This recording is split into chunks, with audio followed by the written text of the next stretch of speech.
السلام عليكم ورحمة الله وبركاته. أهلا وسهلا، مرحبا بكم في قناتكم قناة بيتي. باش نشوفوا الشوفان كيفاش نستعملوه تحضيرا للطفل الرضيع. نبدو مع بعضنا في الطريقة. أول حاجة ما تنسوش باش تدعموني في القناة، تضغطوا زر الجرس الصابونة، تعملوا لايك باش يوصلكم كل جديدنا. نبدو مع بعضنا في المكونات. بالنسبة للمكونات ناخذ الشوفان كامل الحبة، تفاح، الجاس، موز، دقلة، خوخ، رمان، اي غله تحبوا عليها او محبذه عندكم نجموا راهو تضيفوها. طريقه الطهي، ناخذ الكميه اللي نحبوا عليها. اول مره مثلا ناخذ مغرفه ملعقه كبيره، نغسلوه كاس ماء ونحطوه على الغاز تطيب بين 10 دقائق وربع ساعه. تطيب البين نخليها تبرد، نحطوا معاها الغله اللي نحبوا عليها، نرحوها ونعطوها للصغير. بعد العام نجموا نضيفوا الدقله، العسل، وبطبيعه الغله هذه نجموا نعملوها كوكتيل.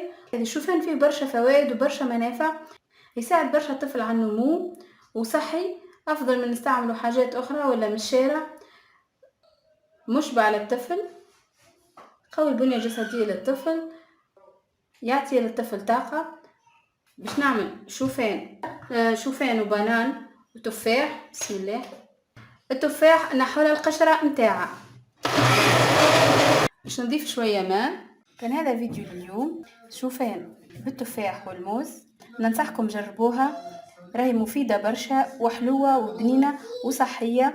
ان شاء الله يكون الفيديو هذايا يفيدكم، وان شاء الله ينال اعجابكم، وان شاء الله بالصحة والهناء لصغارنا. ان شاء الله ربي يحفظهم ويحميهم ويعطيهم الوقت الطيب والصحة الجيدة، ونسعوا مع بعضنا ان شاء الله باش نوفروا لهم اكل صحي ومتوازن